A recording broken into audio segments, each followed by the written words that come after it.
एक तरफ इनके डोनाल्ड ट्रंप कहते हैं कि ईरान को तो ऐसा फोड़ दिया है कि कुछ बचा ही नहीं, फिर ये कहते हैं इतना बड़ा हमला करूंगा कि ईरान की ताकत घट जाएगी। तो भाई जब सब उसका ताकत निचोड़ चुके हो हमले कर करके, तो अब कौन सा ताकत निकाल रहे हो?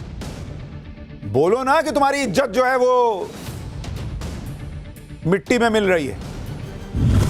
सवाल यह है कि ईरान अमेरिका इजराइल युद्ध कब रुकेगा? विश्व के सामने खड़ी आर्थिक चुनौती क्या और बड़ी होगी? ट्रंप के वॉर प्लान का अल्टीमेट गोल है क्या? फिलहाल तो दुनिया सिर्फ एक दर्शक है। आसमान से बरसते अंगारों और उठते गुबार के बीच ईरान पीछे हटने को तैयार नहीं, न ही इजराइल और अमेरिका।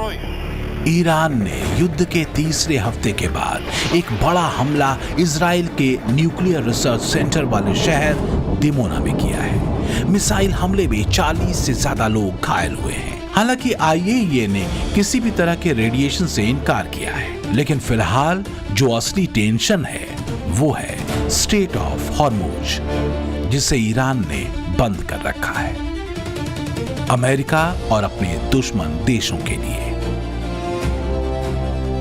और ट्रंप ने ईरान को 48 घंटे का अल्टीमेटम दे दिया है। ट्रंप ने ट्रुथ पर लिखा कि अगर ईरान अगले 48 घंटों के भीतर बिना किसी धमकी के हॉर्मुज स्ट्रेट को पूरी तरह से नहीं खोलता है, तो संयुक्त राज्य अमेरिका उनके विभिन्न बिजली संयंत्रों पर हमला करके उन्हें नष्ट कर देगा, जिसकी शुरुआत सबसे बड़े संयंत्र से होगी। इस मामले पर ध्यान देने के लिए धन्यवाद।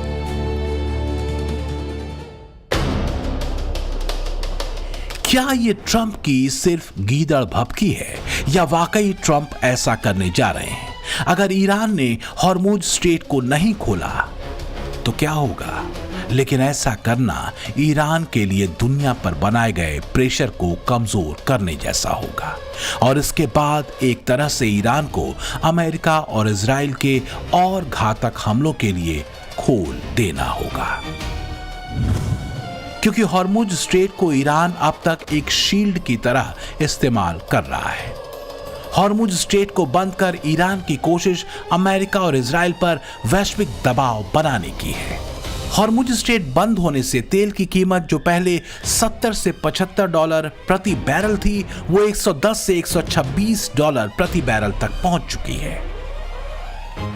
एक्सपर्ट कह रहे हैं कि अगर हॉर्मुज स्ट्रेट लंबे समय के लिए बंद हुआ तो दुनिया ग्रेट डिप्रेशन में फंस सकती है।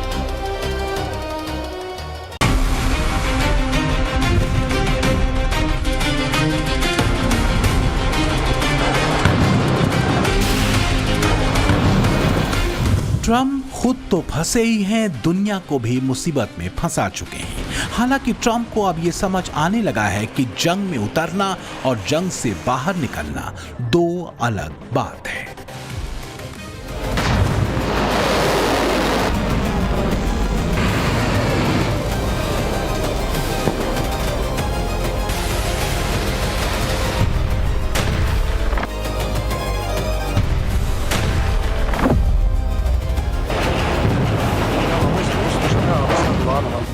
भारत के भीतर बैठकर जो लोग सस्ते और हल्की टिप्पणियां ऑपरेशन सिंदूर को लेकर करते रहे, ये तस्वीर उनके लिए भी है। बीते 4 साल का ये रिकॉर्ड देखें जो बड़े और गंभीर संघर्षों की है। 24 फरवरी 2022 को रूस यूक्रेन जंग शुरू हुई थी, जो अब तक जारी है। जबकि पिछले साल अप्रैल में हुए आतंकी हमले के बाद भारतीय सेना ने पाकिस्तान में ऑपरेशन सिंदूर चलाया। पाकिस्तानी सेना को जमकर पीटा और फिर पाकिस्तान के गिड़गिड़ाने पर सीज फायर भी हुआ और भारत युद्ध से बाहर निकल गया। जबकि ईरान इजराइल अमेरिका युद्ध 28 फरवरी को शुरू हुआ था और अभी तक जारी है, और आगे ये कब खत्म होगा नहीं मालूम।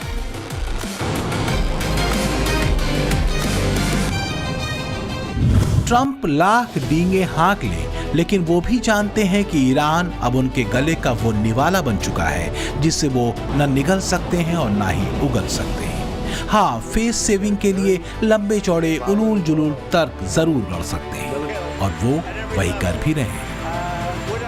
We're asking for a lot of reasons beyond even what we're talking about in Iran. This is a very volatile world, and the military equipment, the power of some of this weaponry is unthinkable. You don't even want to know about it. Oh, you could end this thing in 2 seconds if you wanted to, but we are being very judicious.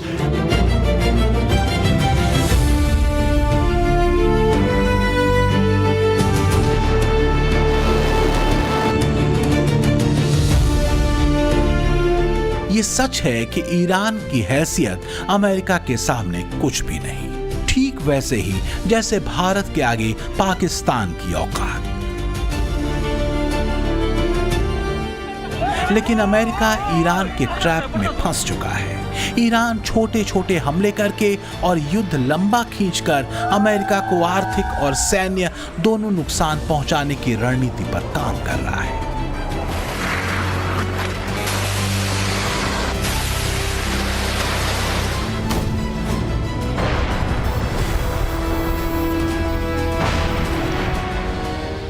Operation सिंदूर के दौरान पाकिस्तान भी यही करना चाहता था, लेकिन भारत ने अपने टारगेट हिट किए, पाकिस्तानी सेना के एयर बेसेस को तबाह किया, अपना गोल अचीव किया और पाकिस्तान के सीज फायर चिल्लाने पर भारत युद्ध से बाहर भी निकल गया। लेकिन ईरान की रणनीति ने ट्रंप को मकड़जाल में फंसा लिया है। ट्रंप का प्लान यह है कि अगर ईरान ने हॉर्मुज स्ट्रेट नहीं खोला तो अमेरिका खार्ग आइलैंड पर कब्जा कर लेगा। खार्ग आइलैंड पर अमेरिका हाल ही में बम फोड़ चुका है ताकि ईरान हॉर्मुज स्ट्रेट को खोल दे, लेकिन ईरान ने भी अभी तक हॉर्मुज बंद किया हुआ। लेकिन अब अमेरिका ने अपने 2000 मरीन जवानों को इस आइलैंड की तरफ रवाना कर दिया है। रिपोर्ट है कि इस जहाज को सिंगापुर से ईरान की तरफ बढ़ते हुए देखा गया है। अमेरिका के रक्षा मंत्री पीट हेगसेथ ने ईरान को धमकाते हुए कहा कि अगर ईरान हॉर्मुज के रास्ते में अड़ंगा डालेगा तो अमेरिका उसके उस खार्ग आइलैंड पर कब्जा कर लेगा। लेकिन ईरान कह रहा है कि कुछ भी करके देख लो, ईरान झुकेगा नहीं। ईरान तो वेट कर रहा है, ईरान बैठा हुआ है कि तुम भेजो अपने सैनिक। जो ड्रोन हम अमेरिका तक नहीं भेज पा रहे, जो मिसाइलें हम अमेरिका तक नहीं मार पा रहे, तुमको ईरान के लोगों को मारने में मजा आता है। ईरान कह रहा तुम भेजो ना, हम मार के बताते हैं तुमको कैसे तुम्हारे सैनिकों को मारेंगे। सिर्फ अमेरिका के संसाधन, अमेरिका का पैसा ही बर्बाद होगा, ईरान कह रहा अगर तुम ये सब करोगे। ईरान युद्ध लड़ने के लिए ट्रंप ने अमेरिका में $200 बिलियन मांगे। इस पर भी ईरान के विदेश मंत्री ने कह दिया कि ये युद्ध ईरान के लोगों और अमेरिका के लोगों पर थोपा गया। युद्ध को अभी सिर्फ 3 हफ्ते हुए हैं और ये $200 बिलियन मांगने लगे। अमेरिका के आम नागरिक इसके लिए नेतन्याहू और अमेरिका में नेतन्याहू के लोगों को थैंक यू कह सकते हैं कि लाखों crore dollar Israel first tax के तौर पर लगने वाले हैं, जो अमेरिका की अर्थव्यवस्था को ही बर्बाद करके रख देगा। यानी ईरान जो है वो अमेरिका की पब्लिक को पिन मार रहा है कि देख भाई, मेक अमेरिका ग्रेट अगेन बनाने आए थे ये भाई साहब, ये इजराइल के इशारों पे नाच रहे हैं, उसके लिए काम कर रहे हैं, तुम टैक्स भर रहे हो, इजराइल का काम हो रहा है। मार दिया पिन। वहां पब्लिक जो है वो कर, हाँ यार ये तो सही कर रहा है। देखिए बात सही भी है, जितना पैसा अमेरिका ने करीब 3 साल के यूक्रेन युद्ध में खर्च नहीं किया, उससे कहीं ज्यादा रकम वो 3 हफ्ते में ईरान के खिलाफ लगाने वाला है। आप देखिए कि यूक्रेन युद्ध पर अगर आप देखेंगे अमेरिका का खर्च कितना रहा है, अमेरिका का खर्च अगर आप देखने बैठेंगे कि वो कितना युद्ध पे खर्च किया, तो जो यूक्रेन युद्ध है, यूक्रेन वॉर, उसमें अगर आप देखेंगे 2022 से 2025 की बात कर रहा हूं, उसमें अमेरिका ने कितना खर्चा किया? 16 लाख करोड़ रुपए 3 साल में बॉस, 16 लाख करोड़ रुपए। और ईरान युद्ध में, ईरान वॉर में अमेरिका कितना खर्च कर रहा है? 9,000 करोड़ CR पर डे खर्च कर रहा है बॉस, पर डे। और 20 दिन में इसका मतलब यह है ऑलमोस्ट 2 लाख करोड़ रुपए वो खर्च कर चुका है, 2 लाख करोड़ रुपए 20 दिन में। और बजट मांग रहा है कि 18 लाख करोड़ रुपया और दो। तो आप देखिए कि 2 लाख करोड़ इधर और 18 लाख करोड़ का बजट मांग रहा है, तो 20 लाख करोड़ हो गया। तो जितना 3 साल में खर्च नहीं किया यूक्रेन युद्ध में, उससे ज्यादा तो ईरान में खर्चा कर देगा। तो ईरान कह रहा कि मारो, हमको क्या है। हम थोड़े कहते हैं कि हम दुनिया के सबसे बड़े देश हैं, हम दुनिया के सबसे ताकतवर देश हैं, हम पूरी दुनिया को चला रहे हैं। डुबाओ, फाड़ो पैसा, अपना डॉलर फाड़ फाड़ के फेंकते जाओ, जलाते जाओ, हमको क्या, हमको तो मार नहीं बैठो ना, हम तो मार ही रहे हैं, तुम्हारी इकोनॉमी मार के मर जाएंगे, ईरान कह रहा है।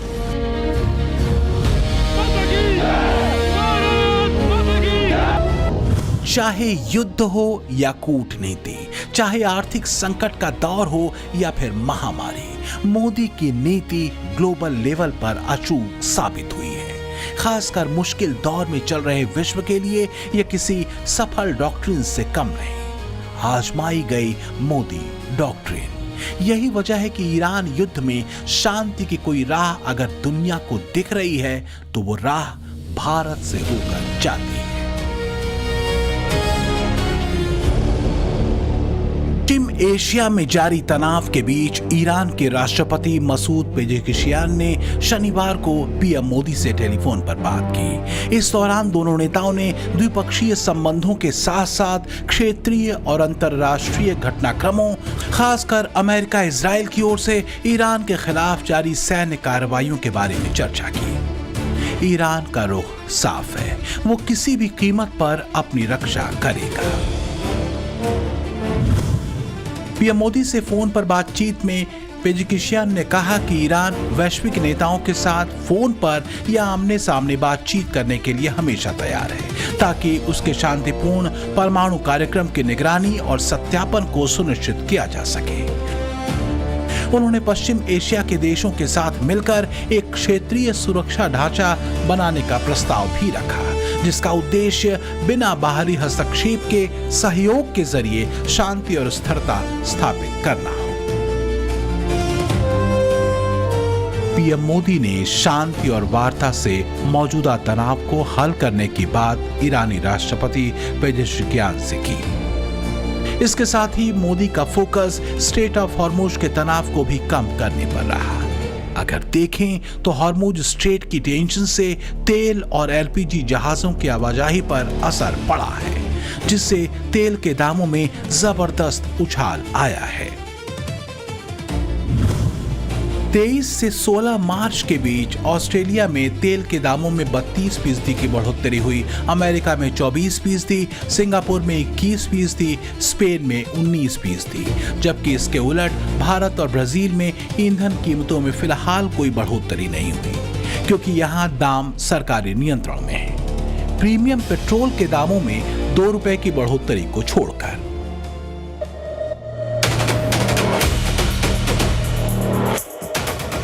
ट्रंप जानते हैं कि ईरान का तेल रुका तो इससे आने वाली आर्थिक सुनामी की जद में अमेरिका भी आएगा, सिर्फ साउथ एशिया या यूरोप नहीं।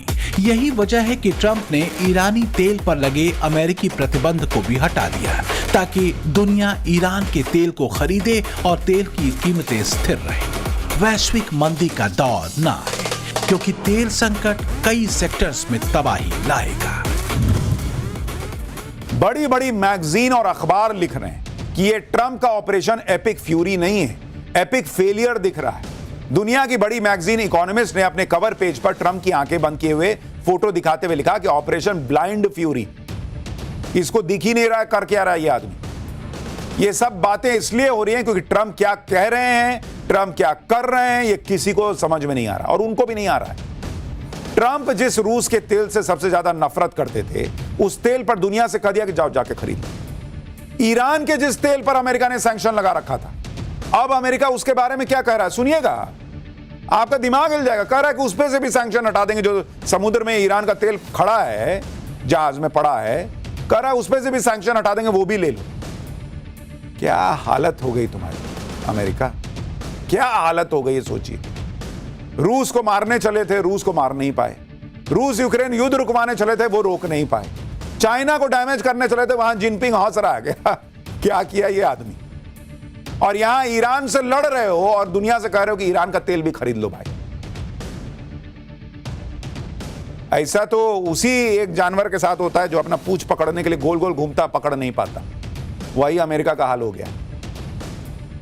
अगर ट्रंप ऐसे ही युद्ध बिना मतलब के खींचते रहे तो फिर दुनिया में हाहाकार मच जाएगा, क्योंकि बात सिर्फ तेल और गैस की नहीं है।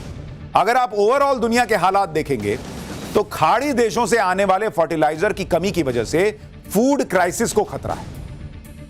4.5 करोड़ लोगों के भूखमरी की चपेट में आने का खतरा है। कई एक्सपर्ट यह दावा कर रहे हैं कि अगर युद्ध 10 दिन और चल गया ना तो ग्लोबल रिसेशन आने का डर है, मंदी आ जाएगी दुनिया में। जब यह युद्ध शुरू हुआ तब से ग्लोबल स्टॉक 4.5% गिर चुके हैं।